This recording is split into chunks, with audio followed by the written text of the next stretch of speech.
friends, welcome to Aamina Samayal. Today my channel la கேழ்வரகு dosa recipe தான் friends பண்ண போறோம்.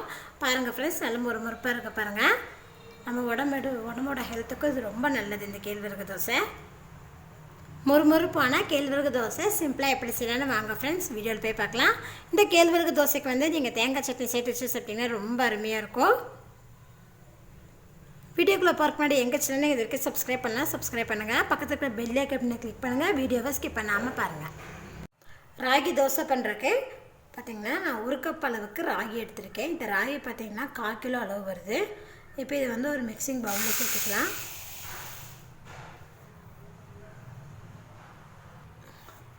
எந்த கப்பில் நீங்கள் ராகி எடுத்தீங்களோ அதே கப்பில் 1/4 கப் அளவுக்கு உளுந்து சேர்த்துக்கலாம். 2 டீஸ்பூன் அளவுக்கு பச்சரிசி சேர்த்துறங்காட்டி நமக்கு வந்து ராகி தோசை வந்து நல்லா கிறிஸ்பியாக இருக்கும், அதுக்காக சேர்த்திருக்கேன். இது கூட பார்த்திங்கன்னா 1 டீஸ்பூன் அளவுக்கு வெந்தயம். இப்போ இது கூட தண்ணி சேர்த்துக்கலாம். தண்ணி சேர்த்துட்டு நல்லா ஒரு டைம் நல்லா கழுவிடலாம்.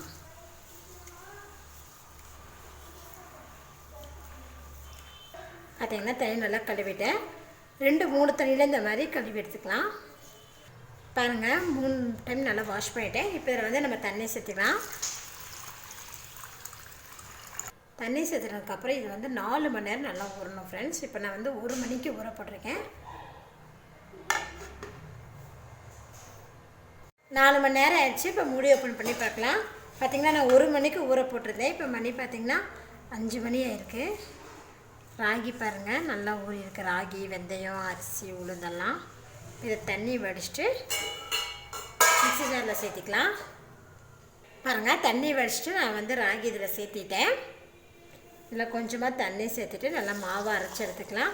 நான் வந்து இன்றைக்கி வந்து மிக்ஸி ஜாரில் தான் அரைக்கிறேன், நீங்கள் கிரைண்டருங்களையும் அரைச்சிக்கலாம். கொஞ்சமாக தண்ணி சேர்த்துட்டு தோசை மாவுக்கு எப்படி மாவு அரைப்போமோ அந்த மாதிரி பார்த்திங்கன்னா நல்லா அரைச்சி எடுத்துட்டேன். இப்போ இதை வந்து ஒரு மிக்சிங் பவுலுக்கு நம்ம சேர்த்துக்கலாம். பாருங்கள், நல்லா மை மாதிரி அரைச்சி எடுத்தாச்சு. இது ஒரு டைம் நல்லா கலந்து விட்டுக்கலாம். இது ஒரு மூடி போட்டு மூடி வச்சுட்டா 1 டே நைட்டு ஃபுல்லாக இது நல்லா ஊறி இருக்கணும் ஃப்ரெண்ட்ஸ். நம்ம அடுத்த நாள் காலையில் தோசை சுட்டுக்கலாம். ரொம்ப நேரம் ஆயிடுச்சு. இப்போ மூடி ஓப்பன் பண்ணி பார்க்கலாம்.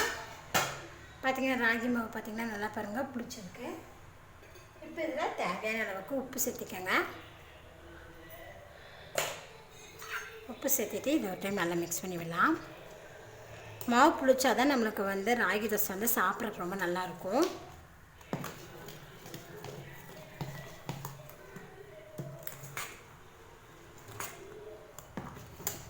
பார்த்திங்கன்னா உப்பு சேர்த்துட்டு நான் நல்லா கலந்துட்டேன். நான்ஸ்டிக் தவா எடுத்துருக்கேன். இதில் வந்து நம்ம அரைச்சி வச்சுருக்கிற ராகி மாவு தோசை இதை சேர்த்து நல்லா மொறுமொறுன்னு தோசை விடலாம்.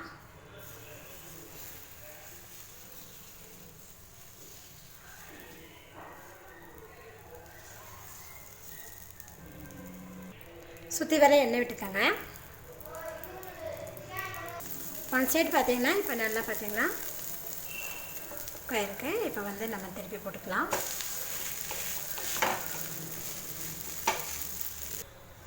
பார்த்திங்கன்னா ராகி தோசை ரெடி ஆயிடுச்சு. இப்போ நம்ம திருப்பிக்கலாம். ஹெல்த்தியான ராகி தோசை பார்த்திங்கன்னா ரெடி ஆயிடுச்சு பாருங்கள். நல்லா மொறுமொறுன்னு இருக்குது பாருங்கள். இப்போ இது கூட வந்து கொஞ்சமாக தேங்காய் சட்னி வச்சு சாப்பிட்டிங்கன்னா செம்மையாக இருக்கும் ஃப்ரெண்ட்ஸ். சின்ன பசங்களுக்குலாம் இந்த மாதிரி செஞ்சு கொடுத்தீங்கன்னா நல்லா உடம்புக்கும் ரொம்ப நல்லது, விரும்பி சாப்பிடுவாங்க. நல்லா கிறிஸ்பியாக இருக்குது. நீங்களும் இந்த ரெசிபியை செஞ்சு பாருங்கள். செஞ்சு பார்த்துட்டு உங்கள் ஃபீட்பேக்கை சொல்லுங்கள். என்னோட இந்த வீடியோ உங்களுக்கு பிடிச்சதுன்னா லைக் பண்ணுங்கள், உங்கள் ஃப்ரெண்ட்ஸ் ஷேர் பண்ணுங்கள். மறக்காமல் ஆமினா சமையல் சேனல் சப்ஸ்கிரைப் பண்ணுங்கள். நன்றி.